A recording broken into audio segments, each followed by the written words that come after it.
सभी को नमस्कार।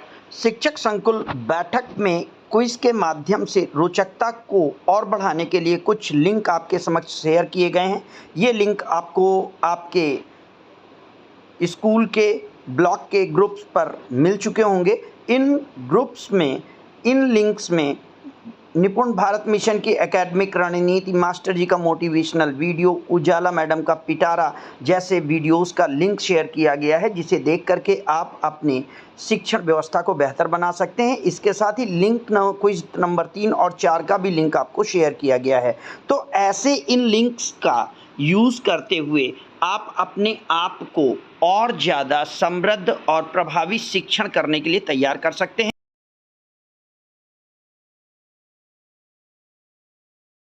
तो क्विज में प्रतिभाग करने से पहले आपको एक गूगल फॉर्म भरना होगा, जिसके सबसे पहले कॉलम में आपको अपना नाम लिखना है। यहाँ पर मैं अपना नाम लिख रहा हूँ। नाम लिखने के बाद आपको ड्रॉप डाउन में से अपने जनपद का चयन करना है। जैसे ही आप ड्रॉप डाउन को क्लिक करते हैं, आपका जनपद आ जाएगा। आपके जनपद के चयन करने के लिए आपको ड्रॉप डाउन में से अपना जनपद सेलेक्ट करना है। जैसे ही आप अपना जनपद सेलेक्ट करते हैं, उस जनपद के सभी ब्लॉक के नाम नीचे के ड्रॉप डाउन में आ जाते हैं, जहां पर आपको अपने ब्लॉक का नाम लिखना है। फिर आपको अपना मानव संपदा कोड लिखना है। मानव संपदा कोड लिखने के बाद आपका फॉर्म तैयार हो जाता है और अपना मोबाइल नंबर लास्ट में आप लिख करके इस फॉर्म को सबमिट करने के लिए नेक्स्ट पर क्लिक करेंगे। यहाँ पर आप देख सकते हैं कि पहले क्वेश्चन के तौर पर ऑनलाइन शिक्षक क्विज जुलाई 2023 दिया हुआ है। इसमें हम अगर इस ऑनलाइन शिक्षक क्विज को नीचे की तरफ स्क्रॉल करते हैं तो पहला क्वेश्चन है, संरचित अध्यापन एवं शिक्षण योजना बनाने के लिए शिक्षकों को दिया गया है। तो क्या दिया गया है? संदर्शिका प्रदान की गई है या शिक्षक डायरी, कार्यपत्रक या पाठ्यपुस्तक।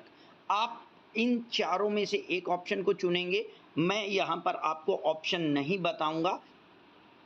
गणित के शिक्षण योजना में अनुदेशनात्मक कार्य के लिए कितने दिन दिए गए हैं? अगर आप पाठ्य योजना गणित की पाठ्य योजना को, साप्ताहिक पाठ्य योजना को ढंग से देखेंगे तो उसमें अनुदेशनात्मक कार्य है, फिर पुनरावृत्ति और आपका अभ्यास कार्य है, प्लस समेकन है और गृह कार्य है। कहीं पर आपको घर के लिए अभ्यास कार्य देना है या बच्चों का उपचारात्मक शिक्षण करना है, तो इसके लिए अलग अलग दिन दिए गए हैं। तो आपको यहाँ बताना है कि गणित के शिक्षण योजना में अनुदेशनात्मक कार्य के लिए कितना समय दिया गया है। ये 4 दिन। अगले क्वेश्चन को देखते हैं, भाषा शिक्षण में बिग बुक का प्रयोग कब किया जाता है? तो बिग बुक का प्रयोग किस बात के लिए किया जाएगा? ध्वनि जागरूकता पढ़ाने के समय, पाठन के समय, लेखन कार्य के दौरान या कभी भी कराया जा सकता है। तो हिंदी शिक्षण व्यवस्था यानी भाषा शिक्षण के दौरान बिग बुक का प्रयोग कब किया जाएगा? इस बात का उत्तर आपको इस प्रश्न में देना है। नेक्स्ट क्वेश्चन है, अगर कोई शिक्षक का के साथ दूसरे शब्दों को जोड़ करके शब्दों को बनाना सिखाते हैं तो वो क्या कर रहे हैं? जैसे का और माँ दोनों को मिला करके एक नया शब्द बनाना है, कम। तो ये क्या कहलाता है? ये प्रक्रिया क्या लोकोग्राफिक पठन कहलाती है, मौखिक भाषा विकास कहलाती है, साझा पठन कहलाती है या ब्लेंडिंग कहलाती है? इनमें से कौन सा ऑप्शन सही है? इस बात का आंसर आपको देना है। और अगले क्वेश्चन को देखते हैं, अगर बच्चों ने 50% बच्चों ने तुम करो अनुभाग के प्रश्नों का सही जवाब दिया है, कितने प्रश्नों का? 50%। तो शिक्षक को अभ्यास पत्रक देना चाहिए। आपको पता है कि जब हम बच्चों को शिक्षण व्यवस्था करा रहे हैं तो सबसे पहले मैं करूं, हम करें, तुम करो और फिर उसके बाद तुम अकेले करो, जैसी परंपराएं हैं, कुछ स्लॉट्स हैं। तो बच्चों को कितने पर कार्यपत्रक देना है? तुम करो के बाद तुम स्वयं करो, अकेले करो के सेंस में किस समय बच्चों को माना जाएगा? तो क्या उसका पैमाना है? क्या 50% उत्तर सही देने पर बच्चों को कार्यपत्रक दिया जाएगा? अगर ये सही है तो पहले क्वेश्चन को सही करेंगे। गलत है, 70% पर अगर कार्यपत्रक दिया जाना है तो दूसरा सही है। कार्यपत्रक मौजूद नहीं है, क्या ये सिचुएशन है? या गलत अभ्यास गतिविधि कराएं? तो इनमें से क्या सही होगा? इस बात का क्वेश्चन का आंसर आपको देना है और उसके बाद इस सबमिट की बटन को आप क्लिक करेंगे तो आपका रिस्पांस रिकॉर्डेड हो जाएगा और आपका क्विज कंप्लीट हो जाएगा। अब आप देख रहे हैं ऑनलाइन शिक्षक प्रशिक्षण क्विज अगस्त का 2022 का क्विज है। इस क्विज को अब हम प्रारंभ कर रहे हैं। तो पहला क्वेश्चन है, गणित में रेमेडियल और पुनरावृत्ति सप्ताह के कौन से दिन से की जाएगी? यानी गणित शिक्षण की साप्ताहिक कार्य योजना में किस दिवस में हम रेमेडियल शिक्षण और पुनरावृत्ति का कार्य करेंगे? क्या ये पहला दिन होगा या दिवस 5 होगा या दिवस 6 होगा या दिवस 3 होगा? इस बात का उत्तर आपको देना है और इस प्रश्न का जवाब देने के बाद आप आगे बढ़ेंगे। भाषा और गणित से संबंधित दक्षताएं शिक्षकों को कहाँ से मिलेंगी? यानी जब हम भाषा और गणित पर काम कर रहे हैं तो बच्चों से संबंधित दक्षताएं कौन कौन सी हैं और उन दक्षताओं के क्या कोड हैं, इसका क्या अर्थ है, ये हमें किस जगह मिलेगा? क्या ये निपुण लक्ष्य में मिलेगा, शिक्षक डायरी में होगा, निपुण सूची में होगा या कहानी पोस्टर में होगा? इस बात से हमारा इस क्वेश्चन का उत्तर निकल करके आएगा। अगले क्वेश्चन को देखते हैं। भाषा के हर सप्ताह दिवस 1 से 4 तक के कालांशों में किए जा रहे शिक्षण को सही क्रम में लिखिए।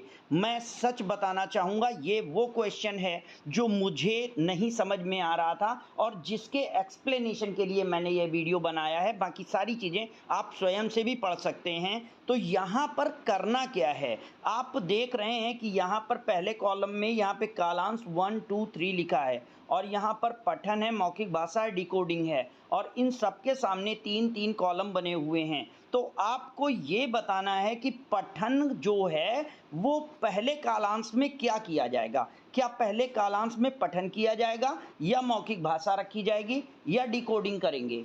तो अगर आपने शिक्षण गतिविधि की योजना को सही से पढ़ा है तो आपको इस बारे में जानकारी होगी। फिर अगर इसमें पहले में पठन करना है, पहले कालांश में पठन करेंगे तो पहला वाला गोला हम क्लिक करेंगे, मौखिक भाषा करना है तो दूसरा वाला और डिकोडिंग करना है तो तीसरा वाला। यानी हर कालांश के सामने एक गोला काला करना है और वो गोला वो वाला होगा जिसमें कि उससे संबंधित कार्य किया जाना है। ऐसे ही कालांश 2 में पठन, मौखिक भाषा या डिकोडिंग से संबंधित क्या कार्य किया जाएगा? कालांश 3 में पठन, मौखिक भाषा या डिकोडिंग से संबंधित क्या किया जाएगा? आपको याद रखना है, हर लाइन में केवल एक ही गोला आपको क्लिक करना है। और अगले क्वेश्चन की ओर चलते हैं। गणित की शिक्षण योजना को पढ़ने हेतु प्रयोग की जा रही आवश्यक सामग्री की जानकारी शिक्षकों को कहाँ से मिलेगी? यानी आवश्यक सामग्रियों की जानकारी, सामग्रियां नहीं मिलनी है, याद रखिएगा।